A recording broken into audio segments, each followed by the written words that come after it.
큰 그림 그려보시죠. 유한타증권의 오경택 부장 연결하겠습니다. 안녕하세요. 네, 안녕하십니까. 네. 오늘 나눌 이야기 전체적으로 좀 아울러 보겠습니다. 이벤트 데이니까요. 국내외 어떤 이벤트들이 있는지, 시장에 큰 영향을 미치게 될 부분은 어떤 건지, 여기에서도 또 경중이 있을 테니까 전문가의 시각으로 좀 분석을 해보겠습니다. 첫 번째로 이벤트 하면은 가장 먼저 생각나는 게 동시만기일이잖아요. 오늘 선물 옵션 네네. 동시만기일. 아직까지는 좀 잠잠한 모습인데 이 부분이 수급에 어떤 영향을 좀 미치게 되나요?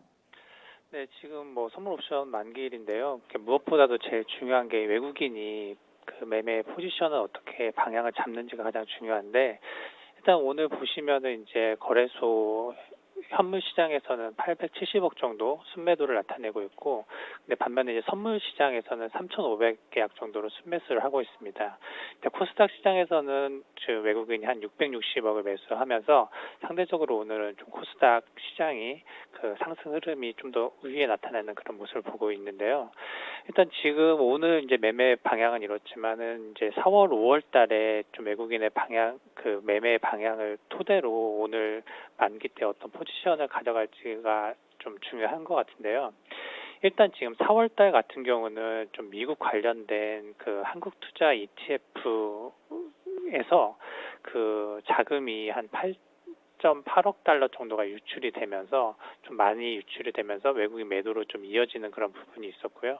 그렇다 보니까 이제 5월에 코스피 시장에서 외국인이 9조 원 정도로 순매도를 하면서 그 매도 역할을 했다라고 보시면 될 것 같고요. 연관돼서 이제 프로그램 매매도 5조 8천억 정도로 순매도를 했습니다. 이제 그 중에서 가장 집중돼서 매도했었던 종목은 이제 삼성전자가 한 4조 원 정도를 매도했고, SK 하이닉스가 5천억 정도를 매도하면서 전체적으로 5월 달에는 이제 대만도 IT가 좀 약세를 보였지만 국내에서도 이제 반도체 중심으로 좀 외국인이 매도하면서 좀 약세 영향을 좀 나타내는데요. 근데 6월 들어서는 좀 외국인 매매 방향이 좀 소폭 전환된 걸 알 수 있는데, 일단은 이제 삼성전자를 중심으로 한 4천억 정도로 순매수로 전환하면서 좀 매도했었던 게 좀 완화되고 있는 그런 추세라고 보시면 될 것 같고요. 전체적으로 이제 한국을 포함한 그 신흥국에 대한 ETF 펀드 플로어도 지금 매수 유입으로 반전됐기 때문에 지금까지 이제 4월, 5월 외국인 매도됐었던 상황이기 때문에 좀 6월은 좀 매도 압력이 좀 완화됐다라고 보시면 될 것 같고요. 또 5월에는 MSCI 반기 리밸런싱이 있었는데 그 한국 비중이 좀 소폭 감소가 됐었거든요. 그런 부분도 좀 마무리됐기 때문에 오늘 만기 영향은 그래도 좀 외국인 매도 압력에서 좀 벗어나 있다, 이렇게 좀 보는 게 좋을 것 같습니다.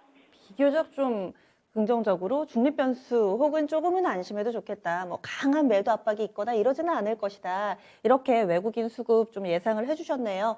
그리고 다음 이벤트로 좀 넘어가 보면은 내부적으로도 코스피 100하고 코스닥 150 정기 변경 그 종목군들은 이미 오픈이 됐는데 내일부터 이 부분이 좀 적용이 되죠. 어떤 내용인지 그리고 또 관련된 종목군들 흐름도 함께 좀 봐주세요. 네, 지금 오늘 이제 선물 옵션 만기이기 때문에 오늘 종가 기준으로 이제 코스피 200 종목과 코스닥 150 종목이 이제 교체될 예정입니다. 보통 이제 신규 편입된 종목이 이제 발표되면 그 발표되는 시점부터 이제 오늘까지 편입되는 기준일까지 종목이 좀 상승하는 그런 흐름이 나타내는데, 이제 오늘 같은 경우는 그런 부분이 조금 마무리될 수 있는 그런 상황으로 좀 보시면 될 것 같고요. 다만 지금 이제 전체적으로 봤을 때 좀 단기에 그 편입된 이슈로 올랐던 종목이 좀 몇 개 종목만 올랐기 때문에 오히려 이게 그동안에 좀 덜 올랐던 종목 같은 경우는 이제 수급적인 그 매수를 기대할 수 있는 그런 부분이 발생할 수 있어서 추가적으로 좀 살펴볼 필요는 있다라고 보여집니다.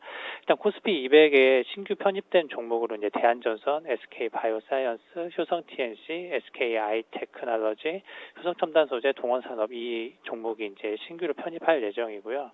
전체적으로 좀 말씀드린 것처럼 대한전선은 지금 단기에 좀 이슈가 좀 발생을 하면서 먼저 좀 올라온 상황이기 때문에 그 효과는 조금 마무리됐다라고 보시면 될 것 같고요. 나머지 종목들은 큰 변화가 없는 상태에서 수급적인 부분을 좀 기대할 수도 있는 그런 상황으로 좀 보시는 게 좋을 것 같습니다. 네. 네. 내부 일정들은 이렇게 좀 마무리를 지어보고요. 해외로 눈을 돌려보면은, 통화정책회의 먼저 유럽에서 시작이 됩니다. 22 통화정책회의 오늘 밤에 좀 진행이 될 텐데 여기서는 어떤 부분 봐야 될까요?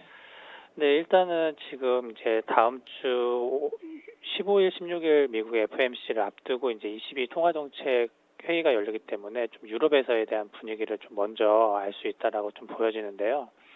일단 지금 전체적으로 지금 글로벌, 특히 선진국에 대한 움직임에서 가장 중요한 게 이제 백신이 공급이 되고 접종 속도가 가파르게 좀 올라오고 있기 때문에 이제 경기에 대한 회복 기대감이 확산되고 있는 그런 구간입니다. 그러다 보니까 전체적으로 봤을 때는 그동안에 이제 재정이나 통화 정책을 통해서 경기 회복에 이제 기여했다라고 하면 최근에 이제 물가 상승 압력이 또 유발되고 있는 그런 상황이기 때문에 지금 시점에서 어떤 통화 정책을 펴는지에 따라서 증시의 이제 변동성 요인으로 작용할 수 있는 그런 상황인데요. 전체적으로 이제 6월 10일 22 통화정책 회의에서 뭐 경제 전망하고 자산 매입 속도에 대한 코멘트를 좀 진행할 예정인데 아직은 지금 유럽 같은 경우는 물가나 유로화 강세 움직임을 감안했을 때 좀 여유가 있는 그런 상황으로 좀 예상이 됩니다. 그래서 좀 안정적인 그런 코멘트가 좀 나올 걸로 좀 예상이 되고 있고요. 오히려 이제 유럽에서는 이제 오히려 다음 주에 열리는 FOMC를 또 확인하려고 하는 스탠스가 나타나지 않을까 그렇게 예상을 하고 있습니다. 네. 헝가리는 EU가 아니죠. 헝가리가 간밤에 금리를 올렸더라고요. 그래서 네네. 이번에 22에서 통화정책회의 뭔가 유럽에서도 금리 인상 기조가 만들어지는 거 아닌가. 이것이 또 금리 인상의 신호탄이 아닌가. 이렇게 또 보시는 시각도 있더라고요. 네, 그리고 지금 일부 국가에서는 이제 그 금리를 올리면서 이제 뭐 그런 부분이 좀 나타나고 있는 그런 상황인데 아직은 지금 전체적인 지금 물가 상승 압력보다는 전체적인 뭐 경기에 대한 그런 부분을 더 우선순위를 하고 있는 그런 상황이고요. 또 어제 같은 경우에 가장 또 특징적인 그런 부분이 미국 10년물 국채가 또 하락을 하면서 1.5% 미만으로 좀 떨어졌거든요. 그러다 보니까 이제 그동안에 이제 시장에서 좀 소외됐던 이제 성장주 중심으로 좀 상승하는 그런 부분이 있기 때문에 지금은 네. 좀 더 그런 부분을 좀 염두하시는 게 좀 좋을 것 같습니다. 알겠습니다. 네. 제가 그 사이에 찾아보니까 이 헝가리도 EU 가입 국가는 맞네요. 워낙에 또 네네. 해당 국가가 많아가지고 제가 좀 네. 헷갈렸는데 일단은 그런 의미가 있다 이렇게 또 해석을 해주셨네요. 경제 네. 지표도 좀 보겠습니다. 뭐 CPI는 워낙에 얘기가 좀 많이 나왔고요. 어떤 경제 지표들 좀 봐야 될까요?